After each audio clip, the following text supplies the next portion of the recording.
we are media. Fucker!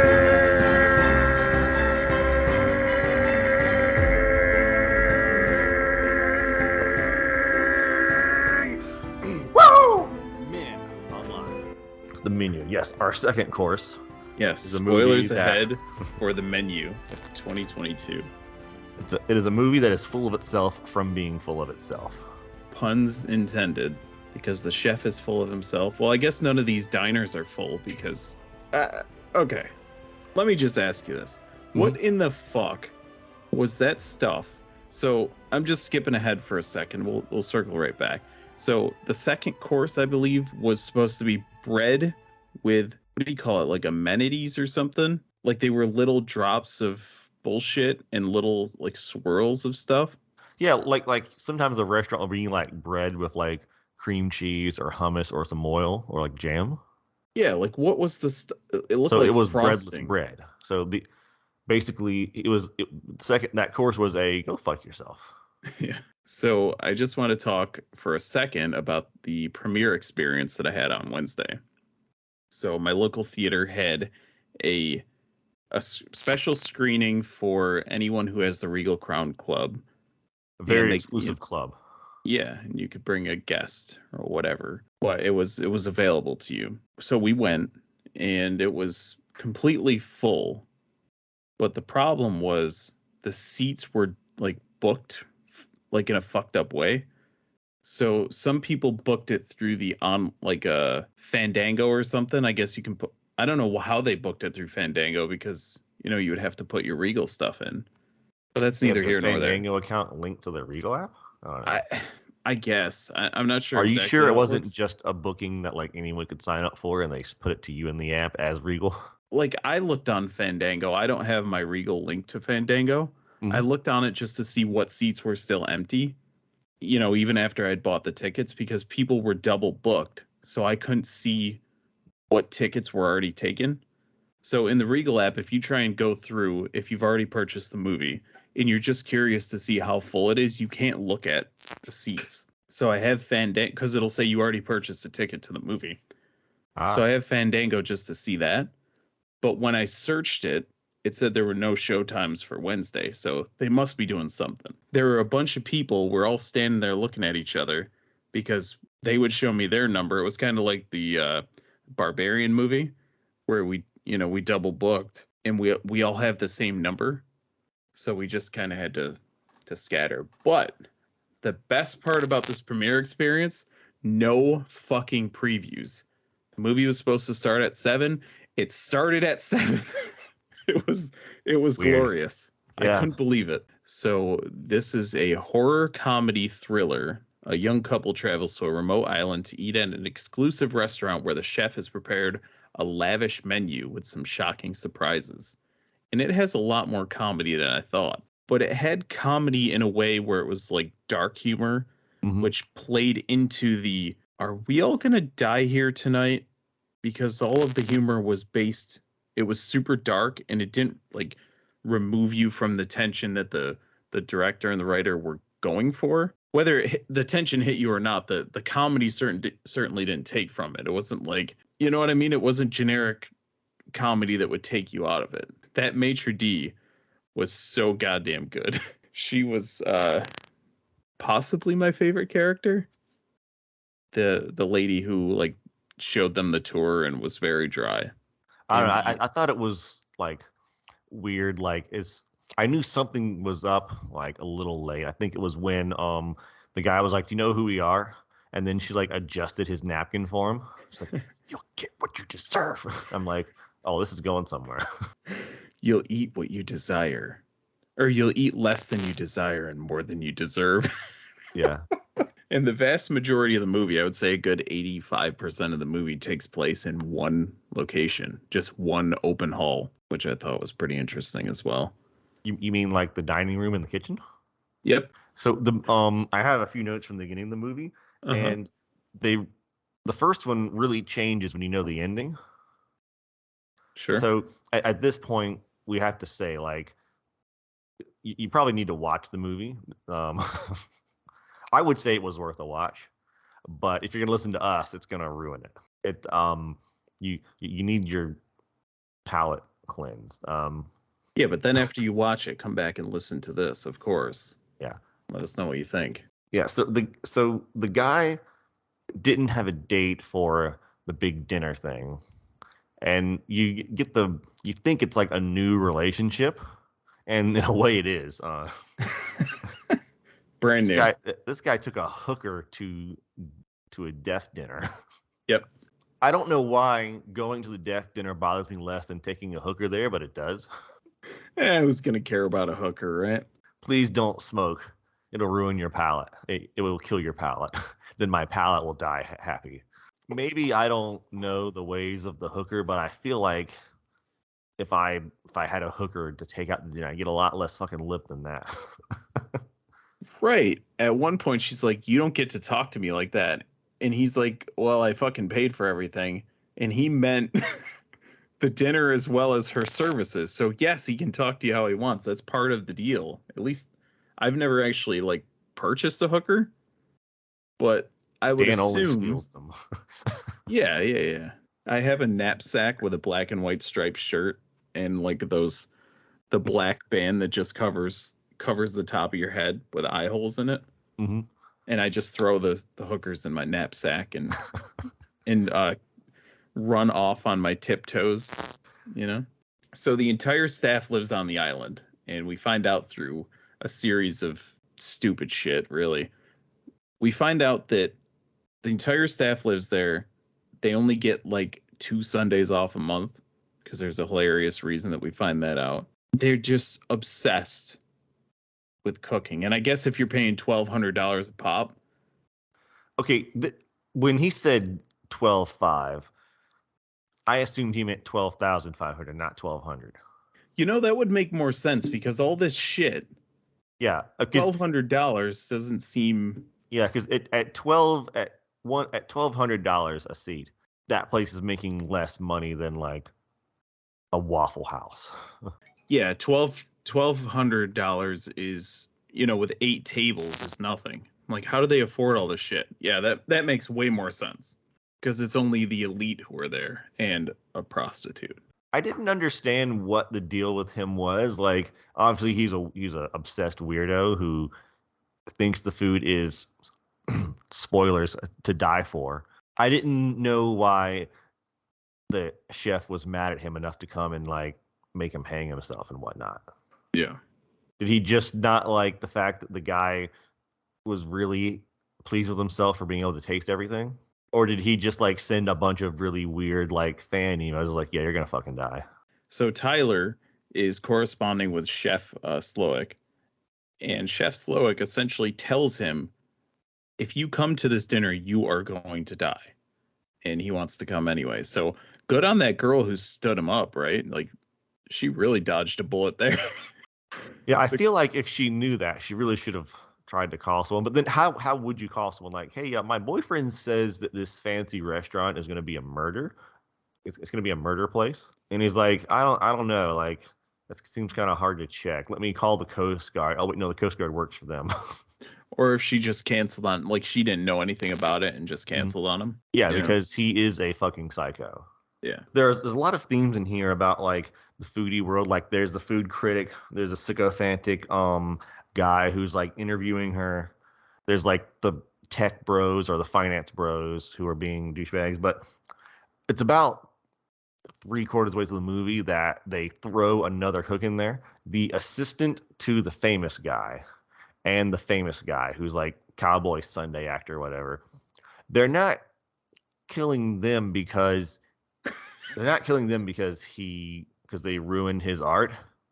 He just didn't like the movie that the guy was in, and it bothered him.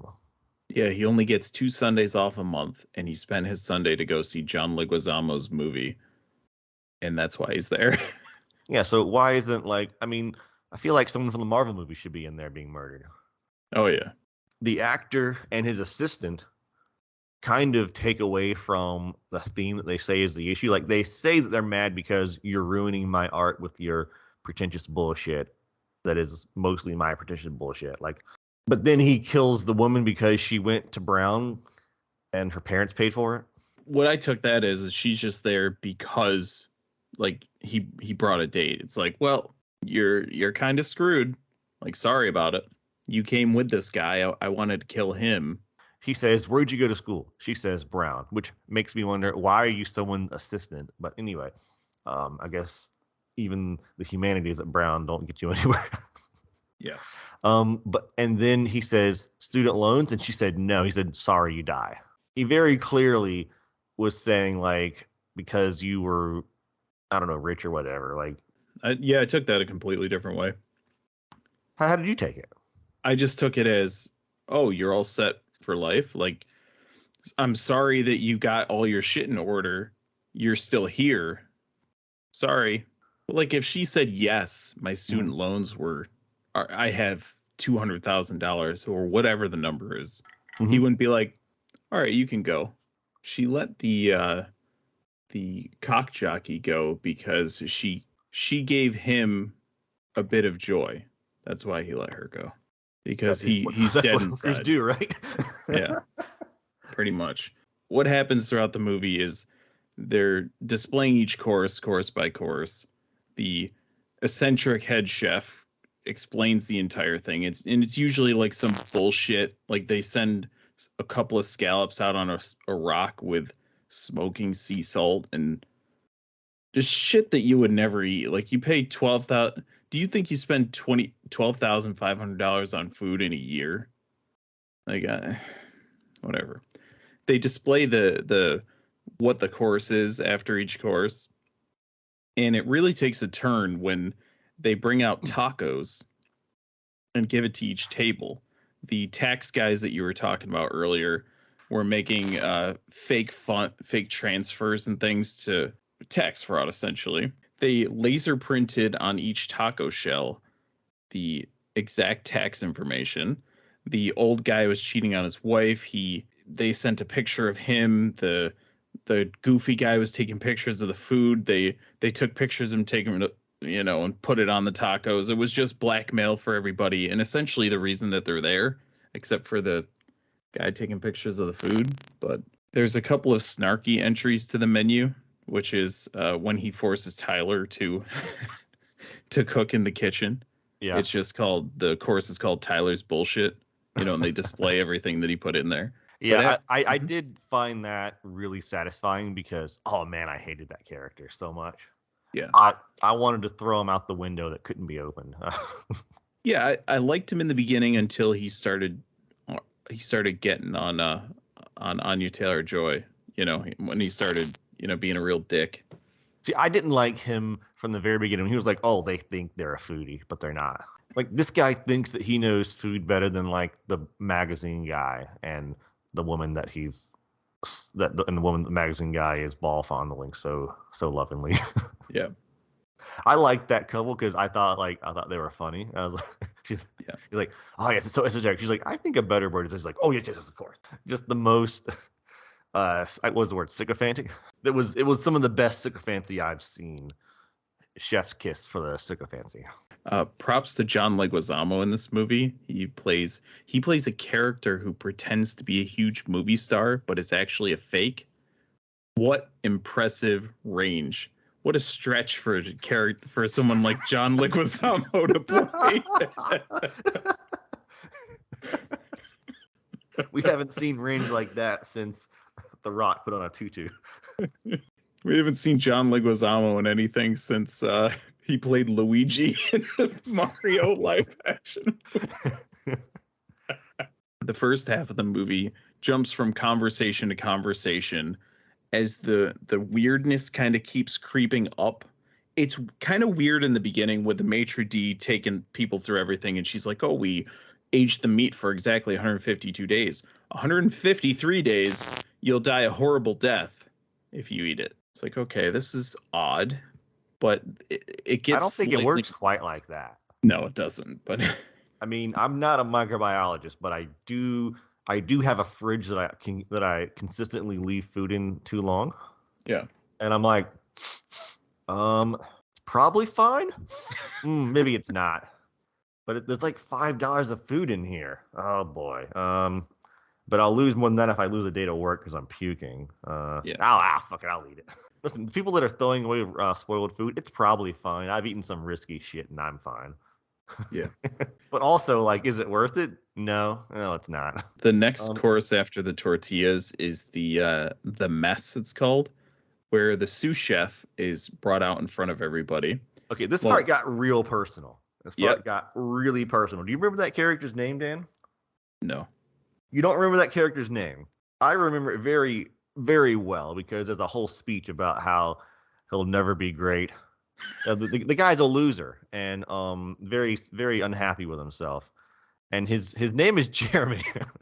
Oh.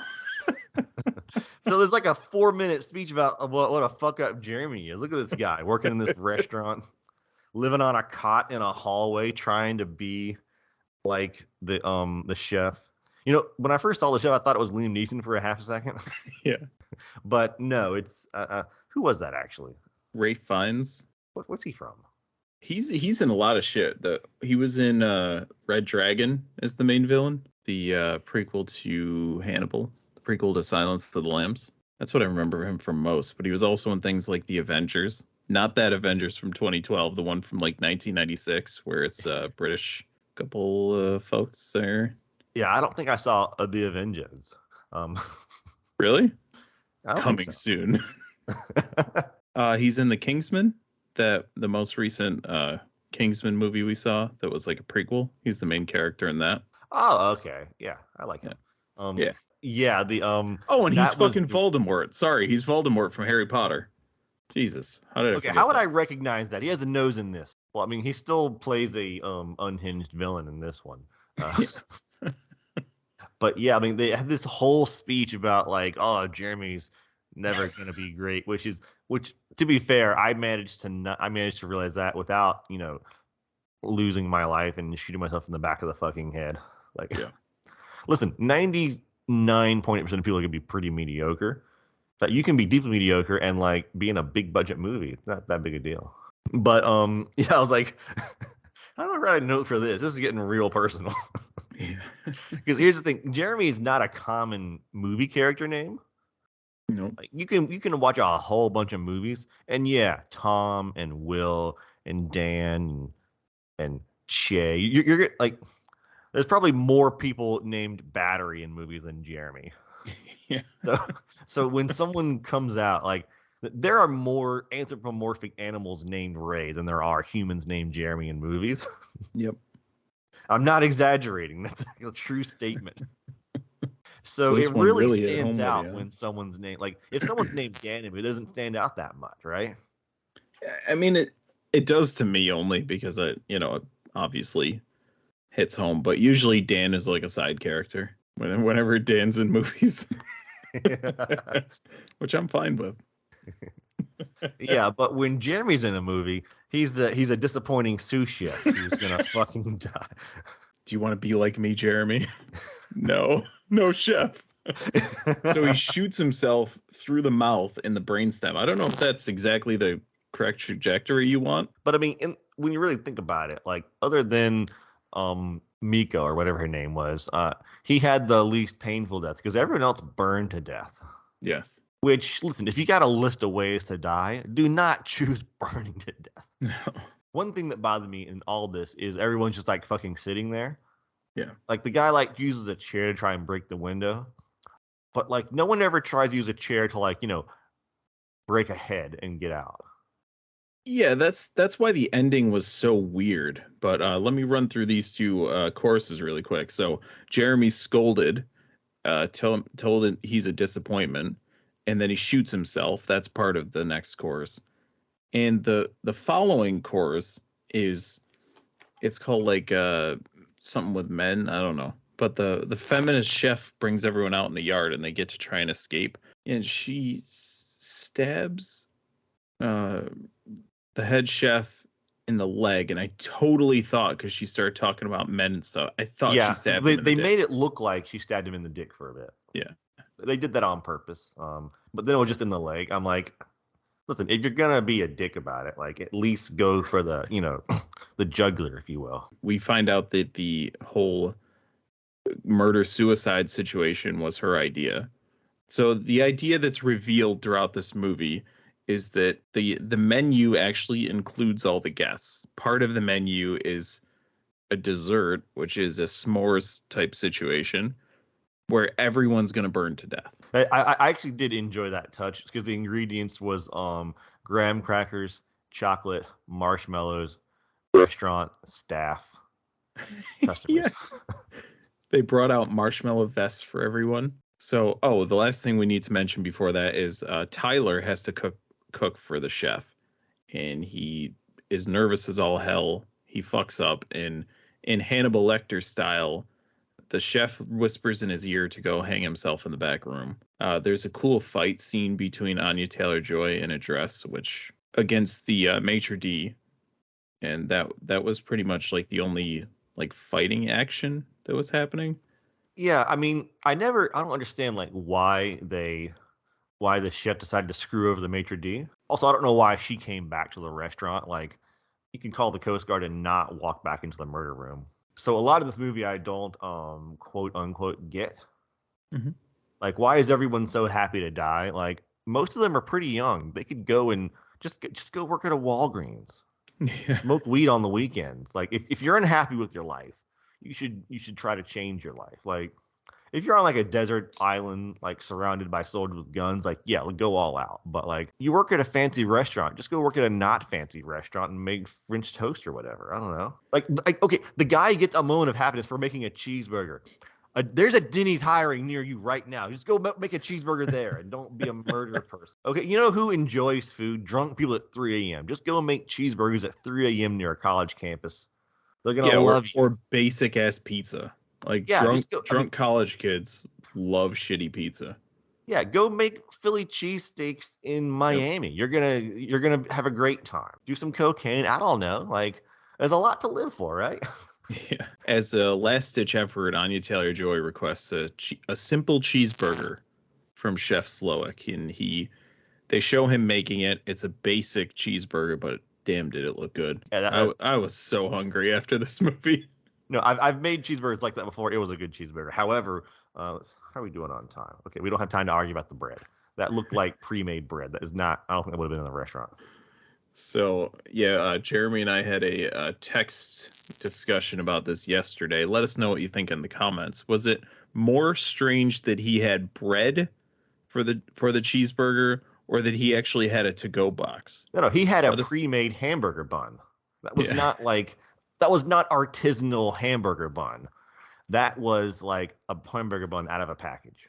Yeah, and he also had a to-go box for a restaurant that you're not even allowed to take pictures of the food, let alone bring home. So let us know down below what you think. Maybe we'll put up a poll or something on the. I think you can do that on YouTube, but No, the to-go box was for like the optional meal. They were thinking about doing like scooping everyone's eyes out and putting them on ice cream in the box. That's what the to-go box was for. They actually had 25 of those with like someone's tongues in there. yeah, why did he have American cheese as well? Nobody will ever know. There's no fancy restaurant in the world that has American cheese. They start setting up the final course, which is smart. What's that? That's a good point about the American cheese. Yeah, it looked like Kraft Singles. It was bullshit cheese. So they set up the s'mores in the dining room, and they're putting, all the wood chips and everything. They put marshmallow vests on everybody, little chocolate hats, like chocolate. What are those hats called? Like the Middle Eastern hats that the guy from The Mummy wore. Anyways, I don't know what that's called. I'll put a picture of it in the YouTube video when I do this. The guy from The Mummy, but they set up everyone. They lay these giant sticks with the marshmallows on down, and everyone just accepts it at this point. Like, if you're gonna burn to death, why not at least take your shot with the 6'7" bodyguards? Just take a shot. I would at least eat some chocolate before I died. I'm like, let's at least try to like kung fu fight a little bit first. Like, yeah, you're not a black belt, but they've been up all day. Maybe they're tired now. Yeah. And all three of those giant dudes have testicles, so have at it. It's do or die. You never go for the beans until it's do or die, okay?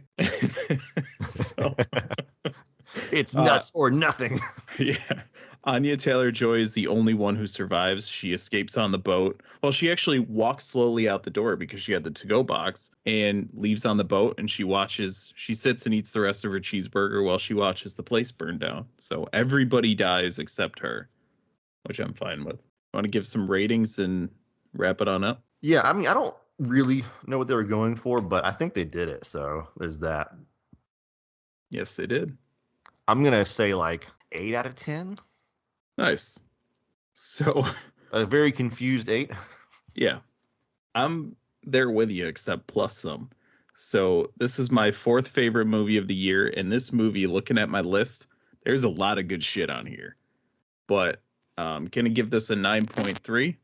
I love this movie. I've already seen it twice. Wow. I might go see it again Sunday night. This is the kind of shit I love with horror movies. These are my favorite kinds, and it wasn't a big slasher or anything like that. It was more of a psychological thriller, Mm-hmm. but it was a slow build and a payoff, and they hit what they were trying to do. So I really liked it, and the comedy was just, I never expected this much comedy in there. There was there was a girl sitting in front of me when I saw it the first time. And have you ever heard a stoner girl laugh? Like a girl who's baked laugh?